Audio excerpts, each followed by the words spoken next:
एक बार की बात है, राजा अकबर व बीरबल दरबार में बैठे कुछ अहम मामलों पर चर्चा कर रहे थे।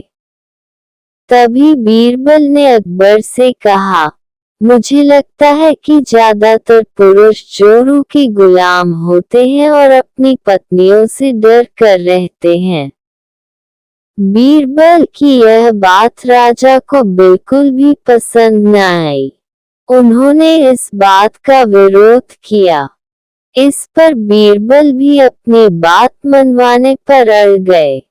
उन्होंने राजा से कहा कि वे अपनी बात को सिद्ध कर सकते हैं, मगर इसके लिए राजा को प्रजा के बीच एक आदेश जारी करवाना होगा।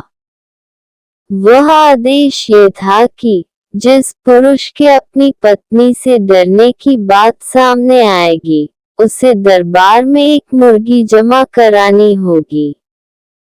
राजा बीरबल की इस बात पर तैयार हो गए। अगले ही दिन प्रजा के बीच आदेश कराया गया कि अगर यह बात सिद्ध हो जाती है कि कोई पुरुष अपनी पत्नी से डरता है, तो उसे दरबार में आकर बीरबल के पास एक मुर्गी जमा करवानी होगी। फिर क्या था, देखते ही देखते बीरबल के पास ढेरों मुर्गियां इकट्ठा हो गईं और सैकड़ों मुर्गियां महल के बगीचे में घूमने लगी। अब बीरबल राजा के पास पहुंचे और बोले, महाराज, महल में इतनी मुर्गियां इकट्ठा हो गई हैं कि आप एक मुर्गी खाना खोल सकते हैं, इसलिए अब आप इस आदेश को वापस ले सकते हैं। मगर महाराज ने इस बात को गंभीरता से नहीं लिया और महल में मुर्गियों की संख्या धीरे धीरे और भी ज्यादा बढ़ने लगी। इतनी अधिक मुर्गियां महल में जमा हो जाने के बाद भी जब राजा अकबर बीरबल की बात से सहमत नहीं हुए, तो बीरबल ने अपनी बात सिद्ध करने के लिए एक नया उपाय निकाला। एक दिन बीरबल राजा के पास गए और बोले, महाराज, मैंने सुना है कि पड़ोस के राज्य में एक बहुत ही खूबसूरत राजकुमारी रहती है। अगर आप चाहें, तो क्या मैं आपका रिश्ता वहां पक्का कराऊं?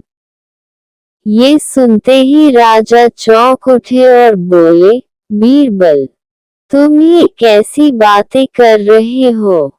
महल में पहले से ही 2 महारानियां मौजूद हैं। अगर उन्हें इस बात की भनक भी लगी, तो मेरी खैर नहीं होगी। ये सुनकर बीरबल ने तपाक से जवाब दिया, चलिए महाराज, फिर तो आप ही मेरे पास 2 मुर्गियां जमा करा ही दीजिए।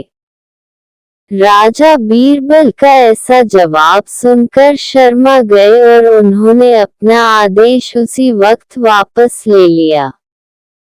कहानी से सीख। अकबर बीरबल की इस कहानी से हमें ये शिक्षा मिलती है कि बातों की चतुराई से हम किसी भी बात को मनवा सकते हैं। जरूरत है तो बस बीरबल की तरह चतुराई से अपना पक्ष रखने की।